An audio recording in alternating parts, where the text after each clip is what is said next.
ਬਣਾ ਵੀਡੀਓ।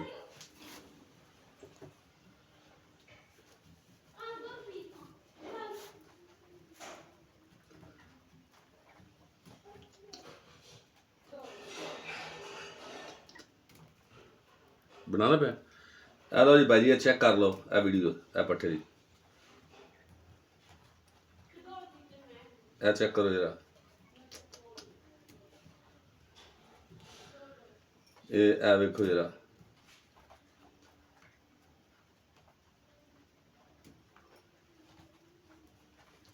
ਇਹ ਦਾਣਾ ਪਾਣੀ ਚੈੱਕ ਕਰ ਲਓ, ਹੱਥੋਂ ਖਾਂਦਾ ਪਿਆ, ਚੈੱਕ ਕਰ ਲਓ। ਹੁਣ ਕੱਲ ਫੜ ਗਿਆ ਸੀ ਤੇ ਉਹ ਸਿਰਫ ਇਹ ਜੋ ਹਾਰਨ ਵੱਜੇ ਸੀ ਆਇਆ, ਫਿਰ ਯਾਨੀ ਕਿ ਲੈ ਕੇ ਆਇਆ ਤੇ ਉਵੇਂ ਹੀ ਖੋਲਿਆ। ਤੇ ਤੁਸੀਂ ਕਹਿ ਰਹੇ ਸੀ ਕਿ ਇੰਝ ਹੁਣ ਇਹਨੂੰ ਆਖੋ ਫੜ ਕੇ ਯਾਰ। ਵੇਖੋ ਕਾਲੇ ਕੱਪੜੇ ਪਾਏ ਨੇ, ਆ ਕਾਲੇ ਕੱਪੜੇ ਮੁੰਡੇ ਨੇ ਪਾਏ ਨੇ, ਆ ਚੈੱਕ ਕਰ ਲਓ ਯਾਨੀ